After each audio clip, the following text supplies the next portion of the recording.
নমস্কার। জ্যোতিষের বেশ কিছু ভুলতে বসা সূত্র কালপুরুষের জন্মকুণ্ডলীকে নিয়ে আপনাদের সামনে তুলে ধরার চেষ্টা করব। যখনই আমরা কোনো জন্মকুণ্ডলী বার্থ চার্ট অ্যানালিসিস করি, সেখানে প্রথমে আমরা লগ্ন চার্ট, লগ্ন কুণ্ডলীকে দেখি। সেখানে বিভিন্ন গ্রহের অবস্থান, গ্রহদের ডিগ্রিগত অবস্থান, নক্ষত্রগত অবস্থান, কেউ কেউ নক্ষত্র চরণও দেখেন। এছাড়াও সদবল, ষোড়শবর্গ, 16 ডিভিশনাল চার্টস, যেমন চতুর্থাংশ, সপ্তমাংশ, নবাংশ, দশমাংশ, দ্বাদশাংশ ইত্যাদির মাধ্যমে তারা প্রেডিকশান করেন এবং আপনাদের প্রশ্নের উত্তর দেওয়ার আমরা চেষ্টা করি। কিন্তু এত কিছু দেখতে দেখতে আমরা জ্যোতিষের বেশ কিছু বেসিক পয়েন্ট, বিশেষ করে আমাদের কালপুরুষের জন্মকুণ্ডলী সম্পর্কিত আমরা দেখতে ভুলে যাই বা ইগনোর করে দিই। আজকে আমরা এই কালপুরুষের জন্মকুণ্ডলীকে আমাদের বার্থ চার্ট অ্যানালিসিসেতে কেমনভাবে ব্যবহার করতে পারি তাই বোঝার চেষ্টা করব। বস্তুত আপনারা দেখবেন যে আমাদের উত্তর পশ্চিম ভারতে লাল কিতাব বহুলভাবে প্রচলিত, বিশেষ করে পাঞ্জাব, হরিয়ানা, রাজস্থান এই এরিয়াতে লাল কিতাবের প্রচুর চর্চা হয়। সেখানে তারা শুধুমাত্র এই কালপুরুষের জন্মকুণ্ডলী অর্থাৎ মেষ লগ্নের জন্মকুণ্ডলী অনুসারেই প্রেডিকশান করেন এবং অত্যন্ত অ্যাকুরেটলি তারা প্রেডিকশান করতে পারেন। সেখান থেকে রেমিডিও দেন। আমাদের যে পূর্ব ভারতের জন্মছক বানানোর স্টাইল, বিশেষত আমাদের এই বাংলা, উড়িষ্যা এই সমস্ত জায়গায় যে বার্থ চার্ট বানানো হয়, সেখানে একদম এই মাথার উপরেই কালপুরুষের প্রথম রাশি মেষকে রাখা হয়। তারপর অ্যান্টি ক্লকওয়াইজ বৃষ, মিথুন, কর্কট, সিংহ, কন্যা এইরকমভাবে মকর, কুম্ভ, মীন, সেখানে গিয়ে আমাদের রাশিচক্রটা শেষ হয়ে যায়। এটাই হলো কালপুরুষের জন্মকুণ্ডলী, যেখানে প্রথম রাশি হলো মেষ, দ্বিতীয় রাশি হলো বৃষ আর শেষ রাশি মীন। এখন আমাদের লগ্ন অনুসারে আমাদের হাউস ডিস্ট্রিবিউশনগুলো আলাদা আলাদা হয়ে যায়। যেমন ধরুন, যদি কেউ সিংহ লগ্নের ব্যক্তি হয়, তার এটা হবে তার ফার্স্ট হাউস। কন্যা রাশির ঘরটা হলো তার সেকেন্ড হাউস, তুলা রাশির ঘরটা থার্ড হাউস। এরকমভাবে হাউসগুলো অ্যান্টি ক্লকওয়াইজ ডিস্ট্রিবিউট হতে থাকে। এখন আমরা মূলত শিখব আমাদের জন্মকুণ্ডলীর সাথে কালপুরুষের জন্মকুণ্ডলীকে একসাথে পাঞ্চ করে কিভাবে আমরা কোনো হাউসের স্ট্রেংথ বার করতে পারি, কোনো হাউস লট কতটা শক্তিশালী অবস্থায় রয়েছে বুঝতে পারি এবং সেখান থেকে কিভাবে আমরা প্রেডিকশানের দিকে যেতে পারি। তাই আমরা বোঝার আজকে চেষ্টা করব কোন হাউস লট কোথায় থাকলে সব থেকে ভালো মানা হয় এবং কোথায় থাকলে বেশ খারাপ সে ফল দিতে পারে। প্রথম যে সূত্র সেটা হলো, আপনার লগ্ন চার্ট অনুসারে কোনো হাউস লট যদি কালপুরুষের সেই রেসপেক্টিভ হাউসেই বসে থাকে তাকে বেশ শুভ মানা হয়। বিষয়টা কেমন?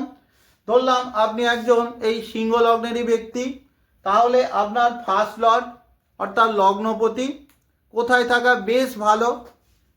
কালপুরুষের ফার্স্ট হাউসে। এখানে সিংহ লগ্নের জন্য ফার্স্ট লট কে রবি, সে যদি কালপুরুষের ফার্স্ট হাউস এই মেষেই বসে যায়, তা ফার্স্ট হাউসের জন্য কিন্তু বেশ ভালো। ফার্স্ট হাউস রেটেড কারকত্ব সিগনিফিকেশনকে সে বাড়াবে। এইবারে সিংহ লগ্নের জন্য সেকেন্ড লর্ডকে বুধ, কন্যার মালিক, তার কোথায় থাকা ভালো? কালপুরুষের সেকেন্ড হাউস। সিংহ লগ্নের জন্য থার্ড লর্ড শুক্র, সে কোথায় থাকা ভালো হবে? কালপুরুষের থার্ড হাউস। অর্থাৎ মেষ থেকে অ্যান্টি ক্লকওয়াইজ 3 ঘর দূরে যে রাশিটা রয়েছে এই মিথুন রাশি, সেখানে যদি আপনার থার্ড লর্ড থাকে তা ভালো। ফোর্থ লর্ড সিংহ লগ্নের জন্য বৃশ্চিকের মালিক মঙ্গল, তার কোথায় থাকা ভালো হবে? সে যদি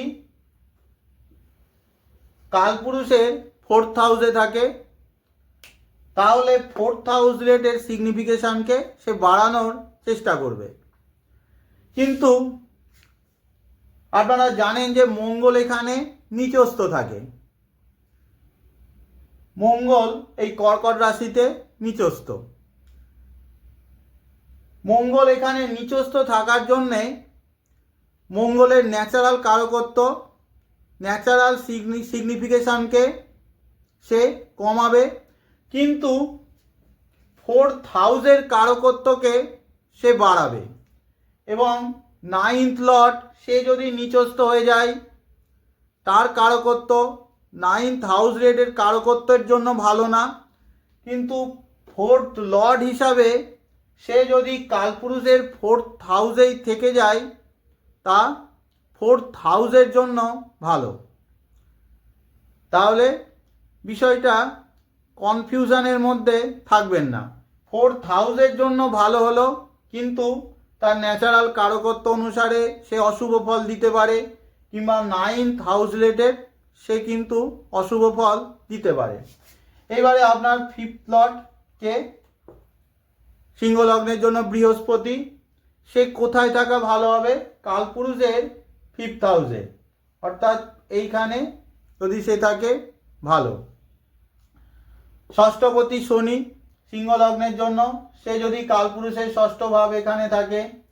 সপ্তম পতিকে শনি, কালপুরুষের 7ম ভাব,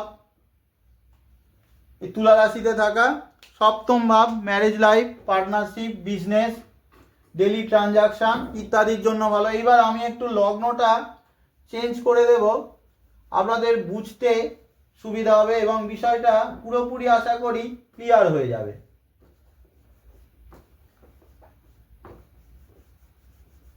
ধরলাম আপনি আর সিংহ লগ্নের ব্যক্তি না, আপনি হলেন একজন এই বৃশ্চিক লগ্নের ব্যক্তি। তাহলে আপনার সপ্তম পতি কে হয়ে যাবে? তখন সপ্তম পতি হয়ে যাবে শুক্র। এই সপ্তম পতি যদি কালপুরুষের 7ম ভাব 1 থেকে 7 ঘর গুণুন এই তুলা রাশির ঘরে পড়বে, সেখানে যদি এই বৃশ্চিক লগ্নের জন্য শুক্র থাকে তা ভালো। আপনার জন্য অষ্টম পতিকে বুধ, সেই বুধ যদি কালপুরুষের 8ম ভাব, অর্থাৎ আপনার এই বৃশ্চিক রাশির উপরে, আপনার লগ্নের উপরেই যদি বুধ বসে থাকে তা আপনার জন্য ভালো। আপনার নবম পতি চন্দ্র, সে যদি এই ধনুতেই থাকে, কালপুরুষের 9ম ভাব, সেখানে থাকে ভালো। আপনার জন্য দশম পতি হলো রবি, এখানে থাকা কালপুরুষের 10ম ভাবেতে। একাদশ পতি হলো বুধ, কালপুরুষের 11 ঘরেতে রইল। দ্বাদশপতি শুক্র, কালপুরুষের 12 ভাবেতে রইল। এটা হলো প্রথম নিয়ম। এবারে কোথায় থাকা আরো ভালো হবে আপনার এই হাউস লর্ডদের? কালপুরুষের কোনো হাউস লর্ড যেখানে উচ্চস্থ হচ্ছে, আপনার রেসপেক্টিভ হাউস লর্ডটা যদি সেখানেই বসে যায় তাহলে তা অত্যন্ত শুভ হবে। বিষয়টা কেমন? ধরুন আপনি একজন এই কর্কট লগ্নের ব্যক্তি, তাহলে আপনার ফার্স্ট লর্ড হয়ে যাবে কর্কটের মালিক চন্দ্র, চাঁদ। এখন কালপুরুষের জন্মকুণ্ডলীর ফার্স্ট লর্ড হলো মঙ্গল, মেষের মালিক মঙ্গল। সে উচ্চস্থ হচ্ছে কোথায়? এইখানেতে আমরা জানি মঙ্গল উচ্চস্থ মকর রাশির ঘরেতে। তাই আপনার ফার্স্ট লর্ড যদি এইখানে থাকে মকর রাশির ঘরেতে তা অত্যন্ত শুভ। আমাদের প্রাক্তন প্রধানমন্ত্রী শ্রীমতী ইন্দিরা গান্ধীরও কর্কট লগ্নের জন্মছক, তারও সপ্তম ভাবেতে এই মকর রাশির ঘরেতে চন্দ্র, তার পার্সোনালিটি, তার ইমেজ কতটা শক্তিশালী ছিল আমরা সকলেই জানি। আপনার সেকেন্ড লর্ড দ্বিতীয় পতি কোথায় থাকা সর্বাধিক শুভ? কালপুরুষের দেখুন সেকেন্ড লর্ড হলো শুক্র, সে উচ্চস্থ হয় এই মীন রাশির ঘরেতে। তাই আপনার সেকেন্ড লর্ড যেমন এখানে রবি কর্কট লগ্নের জন্য, সে যদি এখানে থাকে খুব শুভ মানা হয়।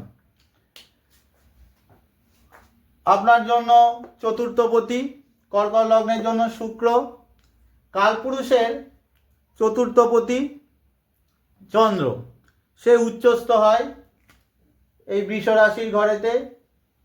তাই চতুর্থপতি এখানে থাকা খুব ভালো। পঞ্চমপতি বিদ্যা বুদ্ধি সন্তান স্থানের মালিক কে আপনার জন্য মঙ্গল। কালপুরুষের পঞ্চমপতি হলো রবি, সেই রবি উচ্চস্থ হয় এই মেষেতে। তাই এখানে যদি আপনার মঙ্গল থাকে ফিফথ হাউসের কারকত্বকে সে বাড়াবে। চলে আসছি সপ্তমপতি। সপ্তমপতিকে শনি, আপনার জন্য শনি কোথায় থাকা খুব ভালো? কালপুরুষের সপ্তমপতি হলো শুক্র, সে উচ্চস্থ হচ্ছে এখানে। তাহলে এখানে যদি থাকবে আপনার শনি সপ্তমপতি তাহলে খুব ভালো। নবমপতি বৃহস্পতি, কালপুরুষেরও দেখুন নবমপতি হলো বৃহস্পতি, এই বৃহস্পতি উচ্চস্থ হয় এখানে। তাই আপনার নবমপতি যদি এই কর্কট রাশিতে থাকে তা অত্যন্ত শুভ। ভগবান শ্রীরামচন্দ্রেরও কর্কট লগ্নে কর্কট রাশির ঘরেতে তার বৃহস্পতি এখানেই বসে রয়েছে। নবম ভাব অর্থাৎ ধর্মভাবকে মাত্রাতিরিক্ত বাড়িয়ে দিচ্ছে। দশমপতি হলো এই লগ্নের জন্য মঙ্গল, সেই মঙ্গলের কোথায় থাকা কর্মভাগ্যের জন্য খুব ভালো হবে। কালপুরুষের দশমপতি শনি, সেই দশমপতি শনি কোথায় উচ্চস্থ হয়? এই তুলা রাশির ঘরেতে। সুতরাং আপনার দশমপতি গ্রহটা যদি এখানে থাকে আপনার কর্মভাগ্য কেরিয়ারের জন্য খুব বেটার হবে, খুব ভালো হবে। এবারে এই সমস্ত হাউস লর্ডদের কোথায় থাকা বাঞ্ছনীয় না, যেখানে না থাকাই ভালো। তা দেখতে গেলে আমাদের দেখা উচিত কালপুরুষের কোনো হাউস লর্ড কোন রাশিতে গিয়ে নিচস্থ হচ্ছে, কোথায় গিয়ে নিচস্থ হচ্ছে। আপনার সেই রেসপেক্টিভ হাউস লর্ড যদি সেই রাশিতে থাকে তা আপনার জন্য ভালো না, সেই হাউসের জন্য ভালো না। যেমন ধরছি সেই কর্কট লগ্নই ধরলাম, আপনার লগ্নপতি চন্দ্র, কালপুরুষের দেখুন লগ্নপতি মঙ্গল, সে নিচস্থ হয় এখানে। তাই আপনার চন্দ্র লগ্নপতি যদি এই কর্কটে থাকে তা আপনার হেলথের জন্য কিন্তু ভালো না। যদিও এখানে দেখুন চন্দ্র নিজের ঘরেতে রয়েছে লগ্নপতি লগ্নে ফার্স্ট হাউসে, হেলথের জন্য ভালো হওয়া উচিত। অর্থাৎ আপনি একজন কর্কট লগ্ন আবার কর্কট রাশিরও ব্যক্তি, যাদের এই ধরনের কম্বিনেশন আছে তারা চেক করবেন যে আপনার হেলথ রিলেটেড সমস্যায় আপনি রেগুলার ভোগেন কিনা। রেগুলার কোনো না কোনো শারীরিক সমস্যা আপনাদের চলতেই থাকে। তার কারণ হলো কালপুরুষের ফার্স্ট লর্ড যেখানে নিচস্থ হচ্ছে সেখানে আপনার ফার্স্ট লর্ড লগ্নপতিটা বসে গিয়েছে। এইবারে সেকেন্ড লর্ড রবি, তার কোথায় থাকা ভালো না? কালপুরুষের সেকেন্ড লর্ড নিচস্থ হচ্ছে এইখানে কন্যা রাশির ঘরেতে। তাই আপনার সেকেন্ড লর্ড যদি এই কন্যাতে বসে ভালো না। চতুর্থপতি শুক্র আপনার জন্য কোথায় থাকা ভালো না? কালপুরুষের চতুর্থপতি চন্দ্র, সে নিচস্থ হয় এখানে। তাই এখানে যদি আপনার চতুর্থপতি বসে যায় ভালো না। পঞ্চমপতি মঙ্গল, কালপুরুষের জন্মকুণ্ডলীর পঞ্চমপতি হলো রবি, সেই রবি নিচস্থ হয়ে যায় এখানে। তাই এখানে যদি আপনার মঙ্গল থাকে তা আপনার পঞ্চম ভাবের জন্য আদৌ কোনো ভালো সংকেত না। ঠিক একই রকমভাবে আপনার সপ্তমপতি হলো শনি, কালপুরুষের সপ্তমপতি শুক্র, শনি যদি এখানে বসে যায় ভালো না। নবমপতি বৃহস্পতি, কালপুরুষের নবমপতি ও বৃহস্পতি সেখানে নিচস্থ হয়, এখানে যদি আপনার নবমপতি বসে যায় ভালো না। দশমপতি মঙ্গল আপনার জন্য, আর কালপুরুষের দশমপতি হলো শনি।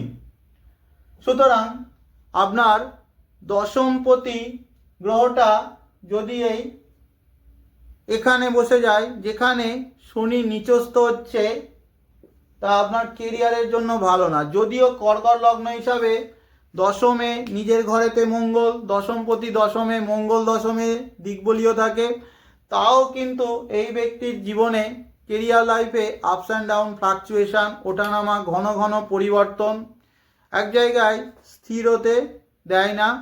কেরিয়ারের জন্য অতটা, কেরিয়ারের স্টেবিলিটির জন্য অতটা ভালো না। এইবারে আমরা তৃতীয় সূত্রে চলে আসছি। তৃতীয় সূত্র হলো আপনার লগ্ন চার্ট অনুসারে কোনো হাউস লর্ডের সাথে যদি কালপুরুষের রেসপেক্টিভ সেই হাউস লর্ডই থাকে তা অত্যন্ত শুভ মানা হয়, সেই হাউসের কারকত্বকে বাড়িয়ে দেয়। যেমন ধরলাম আপনি একজন মীন লগ্নের ব্যক্তি, তাহলে আপনার ফার্স্ট লর্ড লগ্নপতি কে? লগ্নপতি হলো মীনের মালিক বৃহস্পতি। সেই বৃহস্পতি সাথে যদি কালপুরুষের ফার্স্ট লর্ড মঙ্গলের কোনো রকম কনজাংশন দুটি তৈরি হয়, অর্থাৎ ধরুন মঙ্গল প্লাস বৃহস্পতি রয়েছে এই মীন লগ্নের জন্য, তা ফার্স্ট হাউসের জন্য অত্যন্ত শুভ। ঠিক একই রকমভাবে মীন লগ্নের জন্য সেকেন্ড লর্ড হলো মঙ্গল, আর কালপুরুষের সেকেন্ড লর্ড শুক্র। তাই মীন লগ্নের জন্য যদি মঙ্গল কনজাংশনের, মঙ্গলের সাথে শুক্রের কোনো কনজাংশন থাকে, তা ফাইন্যান্সের জন্য, সেভিংসের জন্য অত্যন্ত ভালো। এই লগ্নের জন্য পঞ্চমপতি হলো চন্দ্র, আর কালপুরুষের পঞ্চমপতি হলো রবি। তাই মীন লগ্নের জন্য যদি রবি চন্দ্রের যোগ থাকে, রবি চন্দ্রের কনজাংশন ফিফথ হাউস রিলেটেড কারকত্বের জন্য অত্যন্ত ভালো। সপ্তমপতি এখানে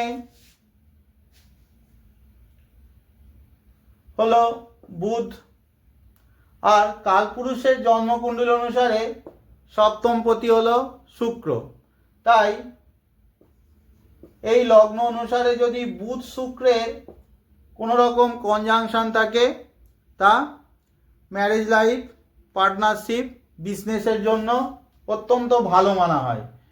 ঠিক একই রকমভাবে এখানে দশমপতি হলো বৃহস্পতি, আর কালপুরুষের জন্মকুণ্ডলী অনুসারে দশমপতি হলো শনি। তাই কোথাও যদি এই লগ্ন অনুসারে যদি কোনো একটা ঘরেতে আপনি দেখছেন যে বৃহস্পতি প্লাস শনির কোনো কনজাংশন রয়েছে, তা আপনার কেরিয়ারের জন্য অত্যন্ত ভালো মানা হয়।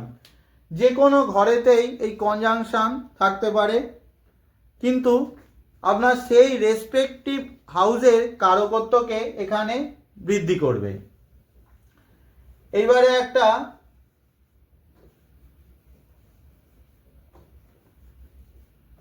প্র্যাকটিক্যাল চার্টের মাধ্যমে আমরা বিষয়টা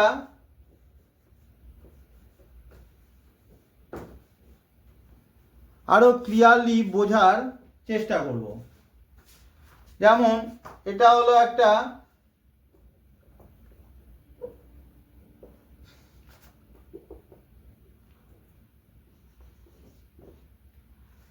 ধনু লগ্নের জন্মছক, লগ্নে শুক্র, রবি আর বুধ রয়েছে, দ্বাদশ ভাবেতে রাহু, দ্বিতীয় ভাবেতে বৃহস্পতি,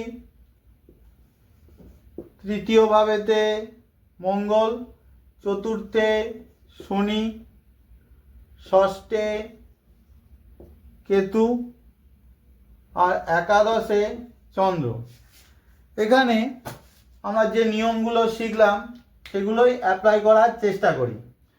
প্রথমে দেখুন ফার্স্ট লর্ড বৃহস্পতি। সেই বৃহস্পতি দেখুন যে কোথায় রয়েছে। কালপুরুষের জন্মকুণ্ডলী অর্থাৎ মেষ লগ্নের জন্মকুণ্ডলী অনুসারে ফার্স্ট লর্ড হলো মঙ্গল। সে উচ্চস্থ হয় এই মকর রাশির ঘরেতে, সেখানেই এই ধনু লগ্নের লগ্নপতি বৃহস্পতি অবস্থান করছে। সুতরাং ফার্স্ট হাউসের সিগনিফিকেশানকে বাড়াবে, অর্থাৎ পার্সোনালিটি, ইমেজ, মাইন্ডসেট, হেলথ, এই সমস্ত বিষয়ে পজিটিভ রেজাল্ট আসবে। ঠিক একই রকমভাবে সেকেন্ড লর্ড দ্বিতীয় পতিকে শনি। দ্বিতীয় পতি শনি কালপুরুষের সেকেন্ড লর্ড শুক্র যেখানে উচ্চস্থ হয় সেখানেই রয়েছে। সুতরাং সেকেন্ড হাউসের কারকত্বকে বাড়াচ্ছে। তৃতীয় পতিও শনি। সেই শনি কোথায় রয়েছে? কালপুরুষের তৃতীয় পতি যেখানে নিচস্থ হয় সেখানেই রয়েছে। সুতরাং তৃতীয় ভাবের কারকত্বকে কমাচ্ছে। দেখুন একই গ্রহ শনি, সে এই মীন রাশিতে বসে সে দ্বিতীয় ভাবের জন্য ভালো ফল দিচ্ছে, কিন্তু আবার তৃতীয় ভাবের জন্য সে ভালো না। সপ্তম পতি বুধ। সপ্তম পতি বুধ দেখুন কালপুরুষের সপ্তম পতি। কালপুরুষের সপ্তম পতিকে শুক্র তার সাথে কনজাংশনে রয়েছে।